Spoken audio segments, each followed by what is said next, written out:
하나님 말씀은 구약 성경 이사야서 11장 3절에서 5절까지입니다.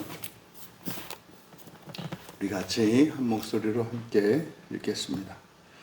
그가 여호와를 경외함으로 즐거움을 삼을 것이며 그의 눈에 보이는 대로 심판하지 아니하며 그의 귀에 들리는 대로 판단하지 아니하며 공의로 가난한 자를 심판하며 정직으로 세상의 겸손한 자를 판단할 것이며 그의 입의 막대기로 세상을 치며 그의 입술의 기운으로 악인을 죽일 것이며 공의로 그의 허리띠를 삼으며 정실로 그의 몸의 띠를 삼으리라. 아멘.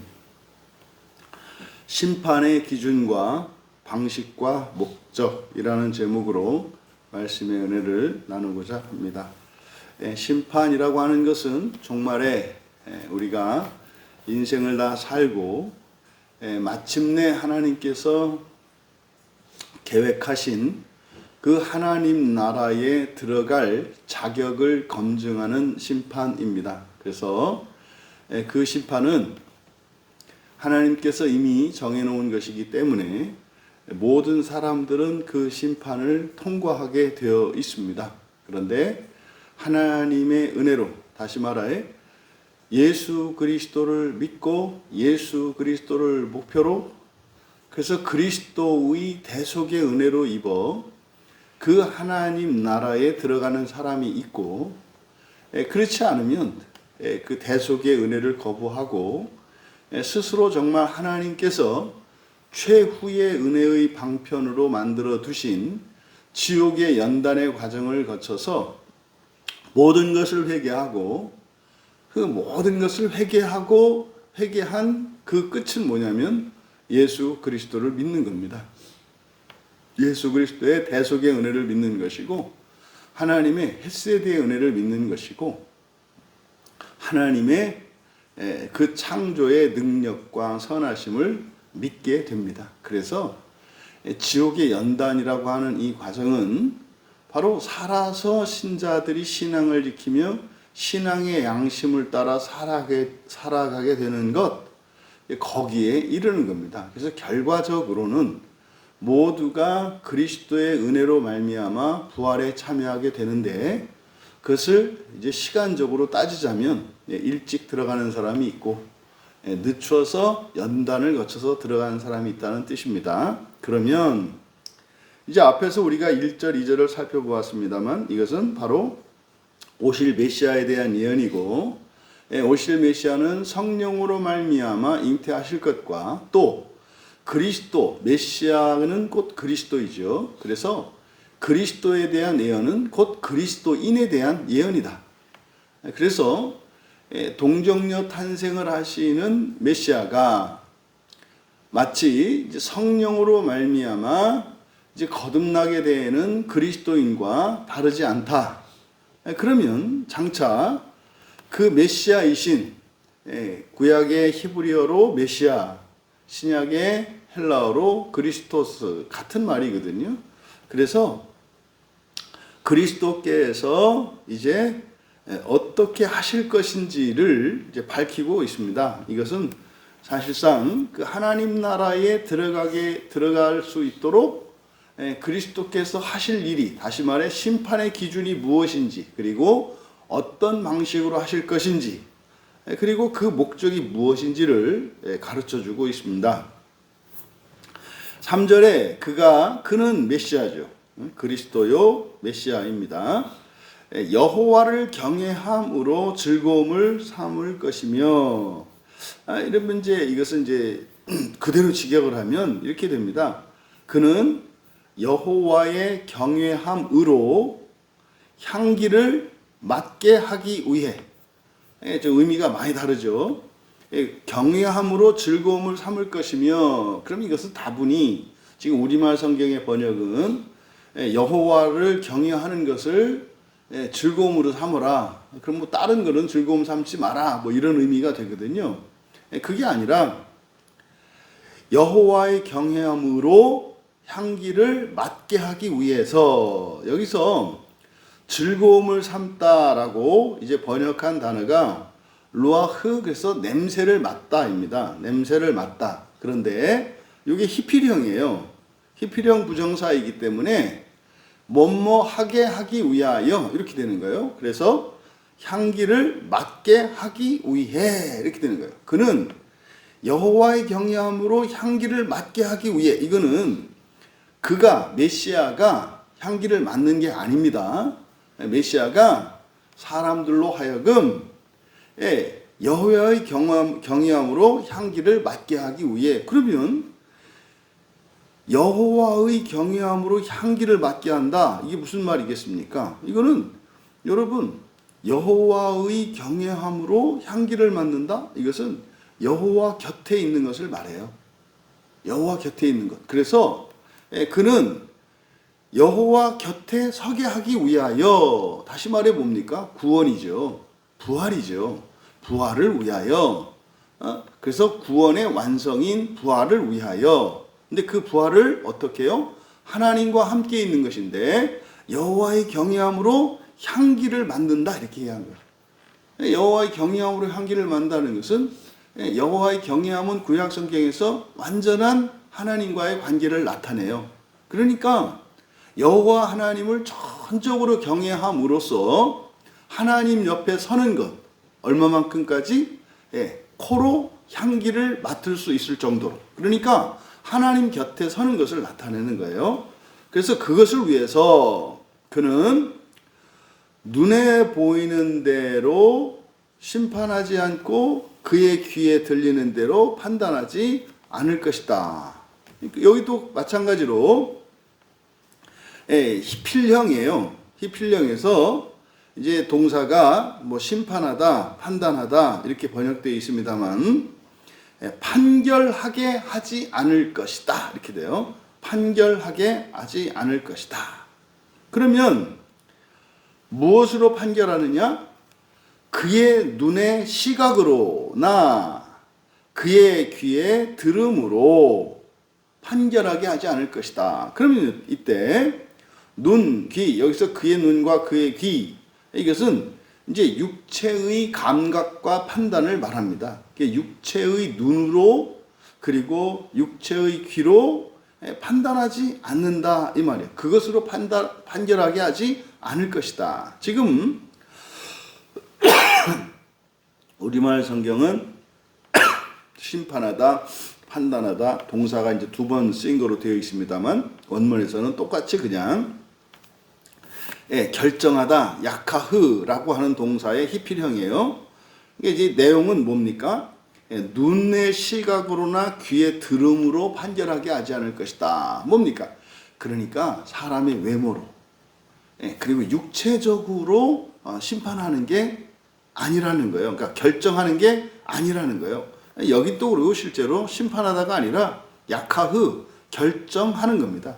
그러니까 하나님 곁에 하나님 곁에 서게 하기 위하여, 다시 말해 부활시키기 위해서 이렇게 육체적인 기준, 육체적인 감각의 기준에 따라서 결정하지 않을 거라는 거예요. 그러면 어떻게 할 것인가? 4절에 공의로 가난한 자를 심판하여도 정직으로 세상에 겸손한 자를 판단할 것이며, 뭐 이렇게 쭉 나와 있습니다만은, 먼저 여기서 단어를 바로 잡아야 되는 게, 이제 공의라고 번역한 이 단어가 체데크입니다. 이제 공의 그러면 우리가 마치 이렇게 정의를 실현한다, 뭐 이제 이런 의미로 생각한단 말이에요. 그런데 이게 지금 다분히 로마 캐톨릭적인 법정적 개념으로 이게 바뀌어 있기 때문에 법을 기준으로 한다고요.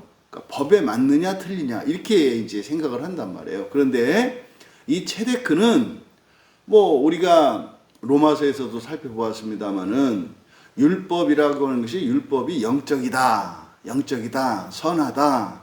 그는 세상에 속한 게 아니다. 그래서 율법이라는 것은 사실은 뭡니까? 하나님의 의의 기준을 우리에게 제시해 준 거거든요. 그래서 공의라고 할 때 우리들이 일반적으로 법에 맞느냐, 법에 어긋났느냐, 법에 부합하느냐 이런 생각을 하게 되는데 우리말 성경에 공의라고 번역된 또는 정의라고 번역된 이 ጼ데크는 하나님의 의입니다. 그래서 여기서 공의로 가난한 자를 심판하다 할 때 여기서 가난한이라고 번역한 이게 달인데 약한, 연약한 이런 뜻이에요. 이것은 육체를 가진 사람의 상태를 나타내죠. 그래서 약한 자를 의로 심판하며, 그러니까요, 약한 자는 육체를 가진 필멸적 존재인 사람을 나타내거든요. 근데 사람을 심판하는 기준이 뭐라는 거예요? 의라는 거예요. 하나님의 의라는 거예요. 하나님의 의. 그리고 땅에 그리고 공의로 약한 자를 심판하며, 그 다음에 정직으로 세상에 겸손한 자 이렇게 돼 있거든요. 여기서 정직이라고 번역한 것은 맞지 않습니다. 정직이라고 번역한 단어가 미쇼르인데 미쇼르는 공평이에요. 공평. 똑같이 한다는 거예요. 공평, 평등 이런 겁니다.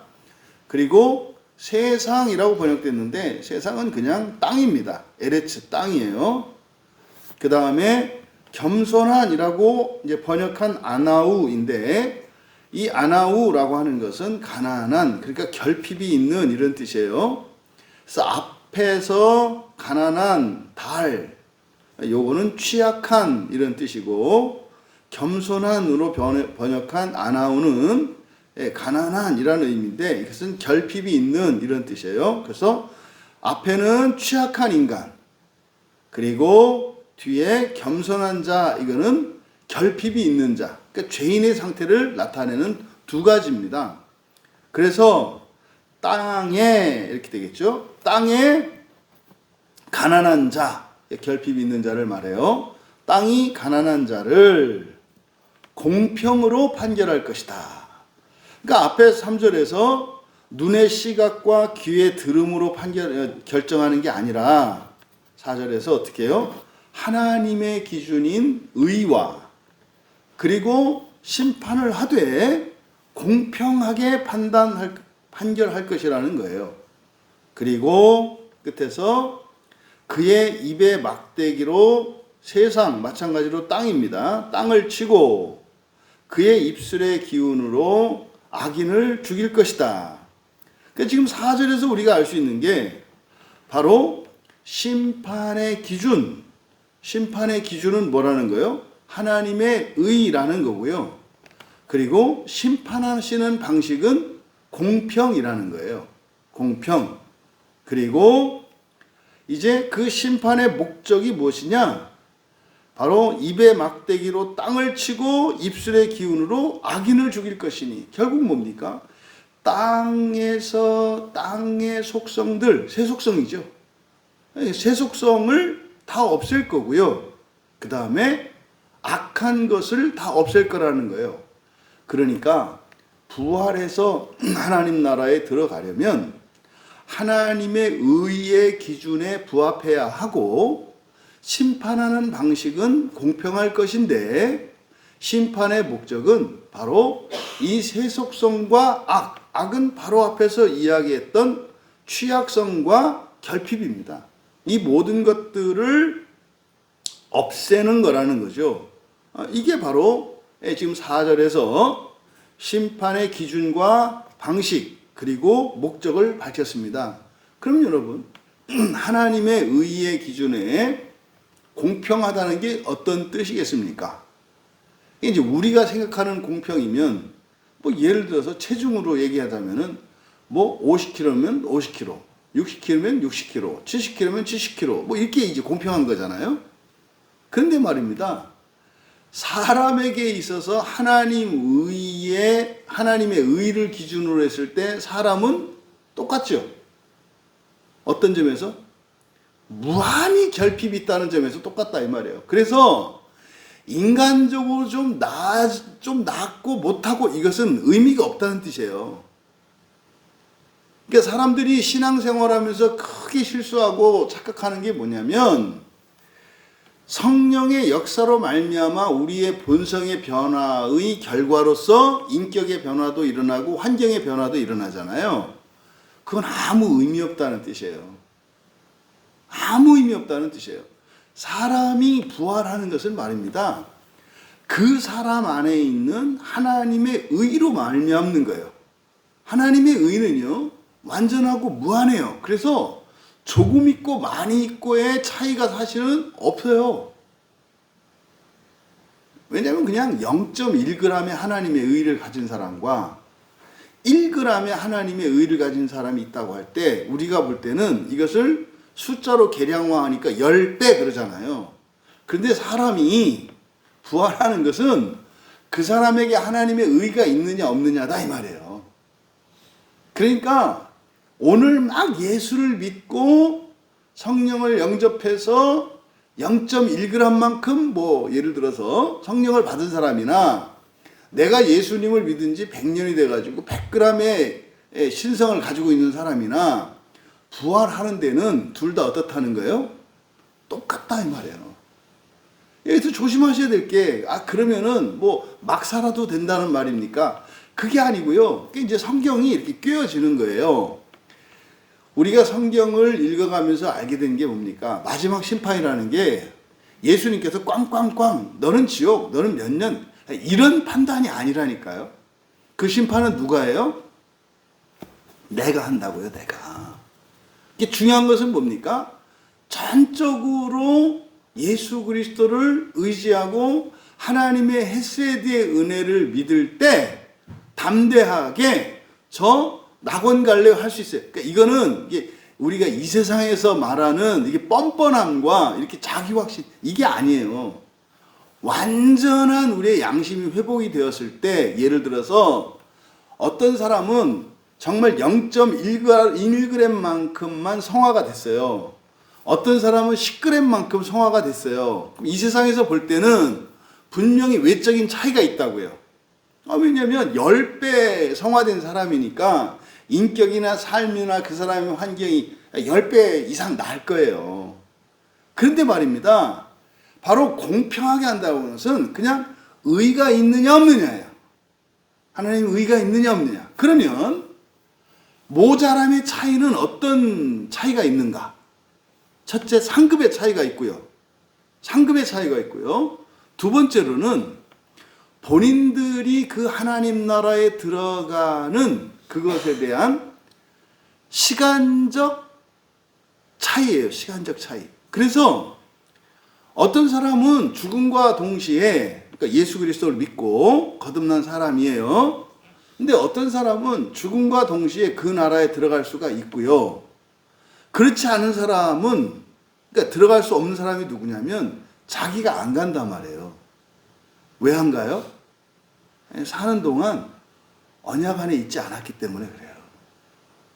언약 안에 있지 않았기 때문에 우리가 하는 성경에서 가르쳐주는 기도 가운데 약속의 기도가 있잖아요.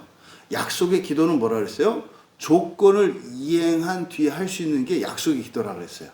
그러니까 언약적 삶을 살아간 사람은 나의 어떠함이 아니라 무엇에 근거해서 하나님께 하나님 나라에 들어가기를 부활을 요구할 수 있어요?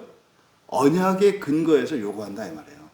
근데요, 이 사람이 아무리 훌륭하고 뛰어난 사람이라 할지라도 언약적 삶을 살지 않은 사람은 그 말을 할 수가 없어요. 그 말 할 수가 없다고요. 죽음이라고 하는 이것은 우리 인생의 끝이거든요. 그럼 죽음 다음에는 낙원과 지옥의 삶밖에 없어요. 근데 이 세상은 사실은 죽음 이전에는 지옥 같은 삶도 있고 낙원 같은 삶도 있지만 육체로 사는 삶이라는 점에서는 똑같아요. 그리고 이 세상은 이게 가변적이에요. 바꿀 수 있다고요. 이게 이제 하나님의 언약 안에서 약속되어져 있는 거예요. 이 세상에서는 회개하고 돌이킬새 즉시로 변할 수가 있어요. 그런데 죽음의 순간을 지나게 되면은 그때는 어떻게 돼요? 회개했다고 즉시 올라오고 이런 게 없고요. 또 회개가 그렇게 되지는 않아요. 그렇게 안 된다고. 왜? 양심의 가책을 받기 때문에. 그때 양심은 순전한 양심이에요. 그래서 지금 여기서 기준이 심판의 기준이 의인데 공평하다라고 했을 때 이 공평이라고 한 것은 한 만큼 이런 개념이 아니에요. 오직 무엇으로만? 하나님의 의로만 심판한다. 그래서 하나님의 의의 심판은 많고 적음으로 따질 수 있는 게 아니라 있고 없고다 이 말이에요. 그런데 이거의 목적이 뭐라고 그랬습니까? 바로 이 세속성을 없애는 거예요. 세속성을 없애는 거고 인간적인 결핍, 연약함과 그리고 결핍을 없애는 겁니다. 그것을 이제 5절에서 다시 한번 설명을 해요. 그러면 이 기준을 통과한 사람들, 이 심판을 통과한 사람들 어떻게 되는가? 5절에서 공의 마찬가지로 의예요. 의로 그의 허리띠를 삼고 성실로 그의 몸의 띠를 삼으리라. 이제 핵심은 뭐냐면 공의와 성실입니다. 그래서 공의는 의예요. 그리고 성실, 에무나입니다. 그런데 여기서 우리가 이제 정리해야 될 단어가 있는데 허리띠로 삼으며 허리띠가 있고 뒤에 몸의 띠로 삼으리라. 허리띠, 몸의 띠 이렇게 나와 있잖아요. 여기서 앞에 허리띠라고 한 이것은 모텐이에요. 모텐. 이 모텐은 엉덩이를 기준으로 해서 윗부분이에요. 그러니까 이게 허리죠. 그리고 뒤에 몸에 띠 할 때 몸이라고 한 이 하라츠인데 하라츠는 엉덩이 이 골반뼈를 기준으로 해서 아랫부분이에요. 그러니까 이건 지금 뭡니까? 상체와 하체를 나타냅니다. 그러니까 사람 몸 전체를 허리띠와 몸의 띠라고 나타냈는데 이것을 정확하게 번역하면 그냥 상체와 하체 이렇게 돼요. 허리띠 그 다음에 허벅지띠 이렇게 돼요. 하체니까 또 엉덩이 띠라고도 하기도 그렇고 그래서 보통 성경에서 이걸 허벅지라고 한다고요. 그래서 하라츠 뒤쪽에 있는 몸으로 번역한 이 하라츠 여기 이제 엉덩이 아랫부분 하체에 해당하거든요. 그래서 하라츠는 대표적으로 열왕기상 8장 10절에서 보면 내 몸에서 낳을 내 아들 이제 몸이라고 이제 번역을 해놨거든요. 열왕기상 6장 9절에 여기서도 이제 마찬가지로 몸이라고 했잖아요. 그래서 이게 뭐냐면 몸에서 낳을 사람의 하체를 나타내는 말이에요. 그리고 앞에 있는 모텐이라고 하는 이게 이제 엉덩이의 윗부분 이게 우리가 흔히 말하는 허리죠. 이게 이제 허리입니다. 그래서 출애굽기 12장 11절에 출애굽할 때 그들이 유월절날 밤에 어떻게 해요? 유월절 음식을 먹을 때 허리에 띠를 띠고 발에 신을 신고 지팡이를 손에 잡고 급히 먹으라 그러죠. 그래서 지금 여기에 나와 있는 이것은 사실은 결국 사람이 심판을 거치고 나면 부활의 상태가 되잖아요. 그러면 어떻게 된다? 의와 성실로 완전한 존재가 된다라고 이야기한 겁니다. 그래서 신명기 32장 4절에 보면은 여호와 하나님을 반석으로 나타내요. 여호와 하나님이. 그 이제 우리가 베드로 주일 요한복음에서도 베드로와 반석이신 페트라를 대조했잖아요. 그러니까 이 페트라 반석은 구약 성경에서 여호와거든요. 그래서 신명기 32장 4절에 보면은 여호와 그는 반석이시니 그가 하신 일이 완전하고 그의 모든 길이 정의롭고 진실하고 여기 에무나예요. 성실해요. 성실하시고 거짓이 없으신 하나님이시니 공의로우시고 체다크 요거의 형용사예요. 그러니까 바로 여기서도 하나님 여호와 하나님의 성품 중에 성품을 뭘로 나타내요? 에무나와 체데크로 나타낸다고요. 그러니까 우리가 부활하게 되면 뭐가 돼요? 신이 된다고요. 신이 되었을 때 그 신의 속성, 신의 성품을 뭐라고 얘기하는 겁니까? 의와 성실이라고 해요. 의와 성실.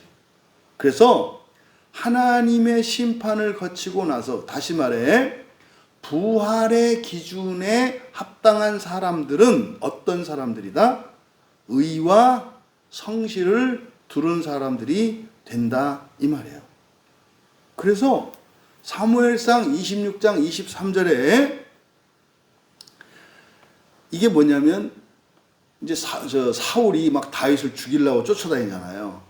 근데 다윗이 잠들어 있는 사이에 가가지고 사울 옆에까지 갔다가 죽이지 않고 그대로 그냥 그의 창을 가지고 그냥 오잖아요. 그때 이제 다윗이 얘기를 하는 거예요. 아니, 당신이 날 죽일 이유가 없습니다. 나도 당신을 죽일 이유가 없습니다. 보세요, 여기 당신 칼 있잖아요. 내가 바로 당신 옆에 갔었거든요. 근데 당신 죽이지 않은 거예요. 왜 당신은 날 이러십니까? 그때 뭐라고 하냐면, 여호와께서 사람에게 그의 의와 성실을 따라 갚으시리니 그래요. 이제 우리말 성경으로는 공의와 신실이라고 번역되어 있거든요. 그러니까 다윗은 무엇을 위해서 산다는 거예요? 부활을 위해서 산다는 거예요. 부활을 위해서. 그러니까 마음으로는 그냥 확 죽여버리면 내가 왕 되면 돼요. 근데 이 세상에서 왕 되는 건 아무것도 아닌 거예요. 다윗은 무엇을 위해서 살았다는 거예요? 하나님의 심판, 부활을 위해서 살았다는 거예요. 그게 사무엘상 26장 23절에 기록되어 있다고요. 나중에 이사야서 59장 4절에 가면은 이 세상 사람들이 어떻게 사는지를 얘기하는데, 이사야서 59장 4절에는 공의대로 소송하는 자가 없고 진실하게 판결하는 자, 이게 번역을 이렇게 이제 이따오로 해놨어요. 이건 지금 뭡니까? 이게 부활의 구원에 대한 기준을 말하는 거예요. 세상 사람들은 어떻게 한다는 거예요? 의를 기준으로 삼지 않고 성실을 기준으로 삼지 않는다 이 말이에요. 그러니까 이 세상 사람들이 재판을 하고 뭘 하는데 추구하는 게 뭐다? 부활이 아니라는 거예요. 부활이 아니라는 거예요. 그래서 지금 여기 바로 메시아의 예언에 대한, 이것은 장차 사람으로 오실 동정녀에게서 성령으로 말미암아 태어나실 그리스도에 대한 예언인데, 이것은 곧 우리 그리스도인이다 그랬잖아요. 그러면 그 그리스도께서 오셔서 하실 일이 구원하시는 일인데, 그 구원이라고 하는 것은 어떤 구원이다? 육체적인 구원이나 지상적인 구원이 아니라는 거예요. 바로 영적인 구원이고 천상적인 구원이고 부활의 구원이라는 것을 여기서 지금 설명하고 있다는 겁니다. 그래서 여러분, 우리가 이 세상을, 사람들이 이 세상에 태어나서 살아갈 때 여러 가지 기준이 있단 말이에요. 가치 판단을 할 때 판단하는 기준이 있어요. 좋고 나쁘고 가치가 크고 작고. 오늘 성경은 바로 이 메시아 예언을 통해서 우리가 추구해야 될 기준이 뭐라는 겁니까? 하나님의 의와 성실함이라는 거예요. 그래서 그 의와 성실이 사람의 의 그리고 하나님의 의 다르다는 거, 그리고 천상의 의와 지상의 의가 다르다는 거. 이게 하나님 나라에 들어가는 이 기준은 하나님의 의와 성실인데, 이게 뭐하다? 공평하다 이 말이에요. 공평하다. 공평하다는 것은 많고 적음이 있지 않다는 거예요.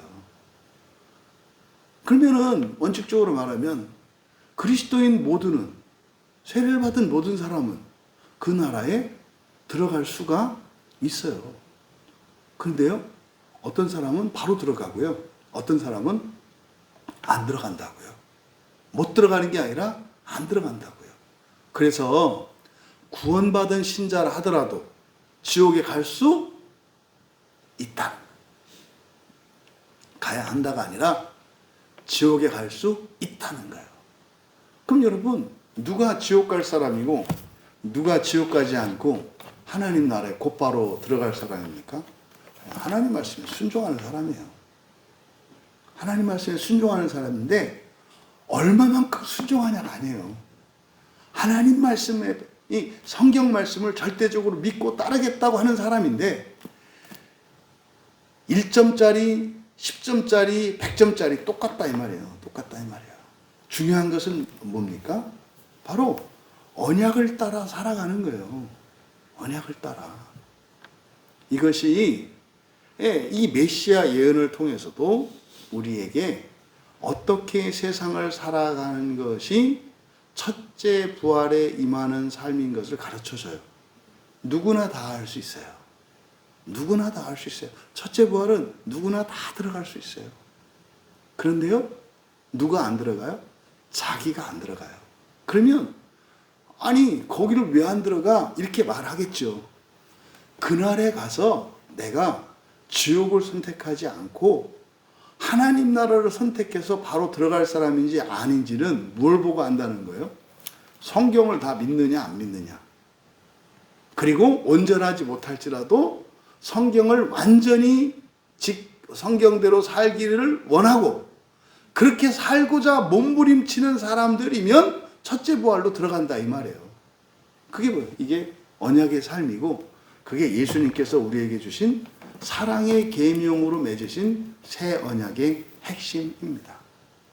부디 이 메시아 예언을 통해서도 다시 한번 확인시켜 주시는 첫째 부활에 대한 분명하고 선명한 이 가르침이 여러분들의 일상 속에 지나친 짐을 지고 살아가지 않게 되기를 바라고 또 게으름 피울 필요가 없고 하지 않을 이유가 없음에도 불구하고 하지 않는 이런 일들은 없기를 바랍니다. 그래서 그냥 여러분은 여러분 각자로 사시면 돼요. 여러분 각자로. 하나님을 믿고 그리스도를 믿고 성령을 의지해서 성경 말씀을 따라서 살아가려고 애쓰시면 돼요. 첫째 부활은 어렵지 않습니다. 어려운 것은 우리 방식대로 그것을 가려고 하는 겁니다.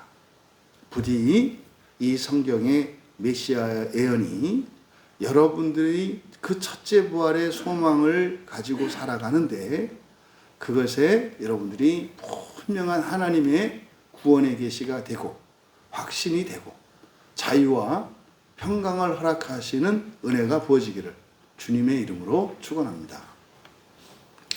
존귀하신 하나님, 저희들이 첫째 부활의 소망을 가지고 있으면서도 분명히 깨닫지 못하여 그것을 혼란스러워하거나 때로는 지나치게 부담스러워하거나 때로는 그것에 눌려서 오히려 첫째 부활의 소망이 기쁨이 되지 못하게도 되는 것을 저희들이 경험합니다. 오늘 말씀을 통해 의와 성실이 절대적인 기준이며 또한 그것을 공평으로 심판하신다는 이 성경 말씀이 저희들의 확실한 삶의 지침이 되게 하여 주시옵소서. 감사하며 예수님의 이름으로 기도하옵